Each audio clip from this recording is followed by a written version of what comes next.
हिमाचल के मुख्यमंत्री सुखविंदर सिंह सुक्खू और केंद्रीय शहरी मामलों के मंत्री मनोहर लाल खट्टर के बीच शिमला में ऊर्जा और शहरी विकास की परियोजनाओं को लेकर महत्वपूर्ण बैठक हुई, जिसमें हिमाचल प्रदेश लगातार शालन प्रोजेक्ट को वापस मांग रहा है क्योंकि इसकी 99 साल की लीज पूरी हो गई है। लेकिन ये प्रोजेक्ट अभी भी पंजाब सरकार के पास है। ऐसे में लीज की अवधि पूरी होने पर हिमाचल इस प्रोजेक्ट को वापस लेने की मांग कर रहा है। बता दें कि 200 करोड़ की आय देने वाला ये प्रोजेक्ट मंडी जिले की जोगिंदरनगर में स्थापित है।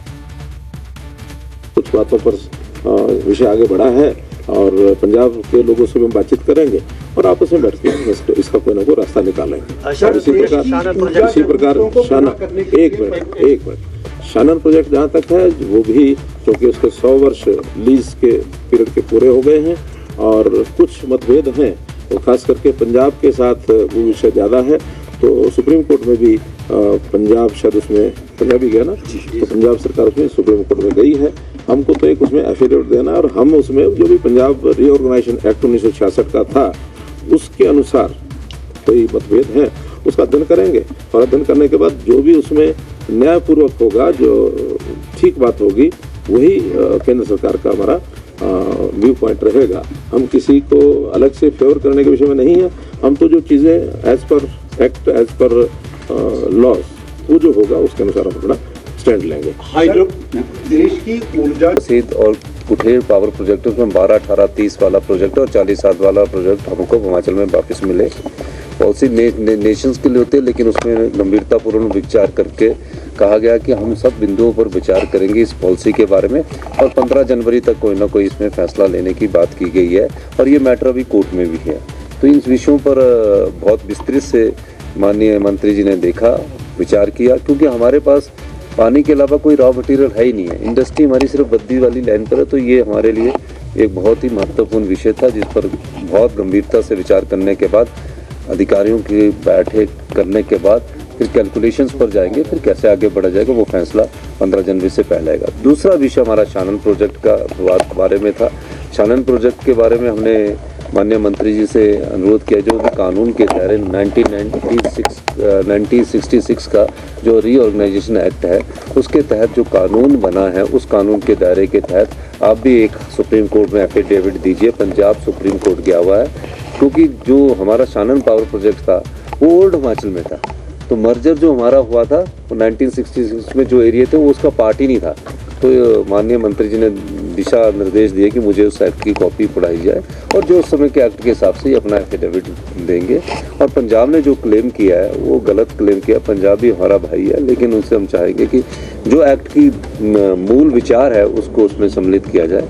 तीसरा बीबीएमबी से रिलेटेड था और बड़ी अच्छी बात ये हुई कि बीबीएमबी के एरिया से रिलेटेड था। 7.19 हिस्सा जो है, जो पिछले 13 साल से सुप्रीम कोर्ट में हमारा फंसा हुआ है, उसमें ये कहा गया कि पंजाब ने कुछ ऑब्जेक्शन किया है, लेकिन एक बैठक की जाएगी जिसमें हरियाणा, पंजाब, राजस्थान में सब लोगों को सम्मिलित करके उस बैठक के बाद ये किया जाएगा कि वो हमको एरिया किस रूम में बिजली के रूम में देते, इस विषय में था। और चौथा, बीबीएमबी में जो हम अपना क्रूज चला रहे हैं, शिकारा चला रहे हैं, टूरिज्म एक्टिविटी जो बढ़ा रहे हैं, और जो बीबीएमबी में हमें पानी लेने के लिए एनओसी लेना पड़ता था कि पानी की कोई स्कीम बननी है पीने के पानी के लिए 200 लोगों के लिए, तो एनओसी लेना पड़ता। उस पर बड़ी सार्थक विचार आए और उन्होंने कहा कि इस प्रकार की किसी की जरूरत नहीं है और इस पर वो फैसला करेंगे। ये 3 विषय ऊर्जा से संबंधित है। बाकी जो भारत सरकार से RDSS की स्कीम है उसकी प्रोग्रेस के बारे में बात की गई, उसमें हम थोड़ा सा हमारे स्लो है, जिसके बारे में माननीय मंत्री जी ने दिशा निर्देश दिए कि इसको तुरंत प्रभाव से आप करिए ताकि मैं आपको और पैसा दे सकूं। ये बात सही है कि हमने थोड़ा सा उसमें स्लो है। और माननीय हमारे शहरी विकास मंत्री विक्रमादित्य जी ने भी कुछ बातें उसमें रखी कि अभी वो जो हाउसिंग से रिलेटेड है, तो हाउसिंग से रिलेटेड में हमारे इंडिकेटर्स काफ़ी अच्छे हैं और कुछ एक MOU करना है हमें, जो आवास योजना का भी करना है, PMY 2 का करना है और कुछ चीज़ें हैं जिसमें हमको आगे बढ़ना है। तो दोनों जगह बहुत सार्थक मीटिंग हुई है। सबसे बड़ी बात क्या है?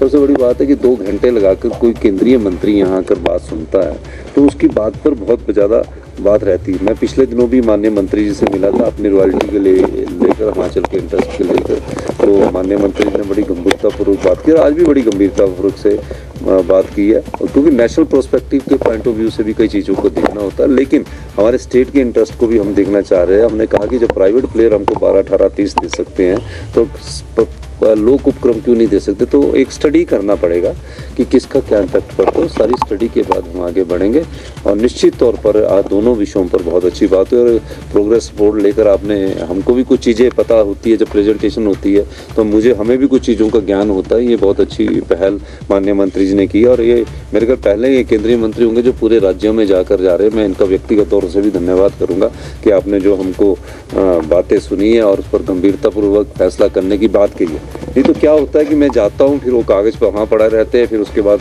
मैं दोबारा जाऊँगा तो करेंगे। लेकिन यहाँ आके एक फैसला तो हुआ।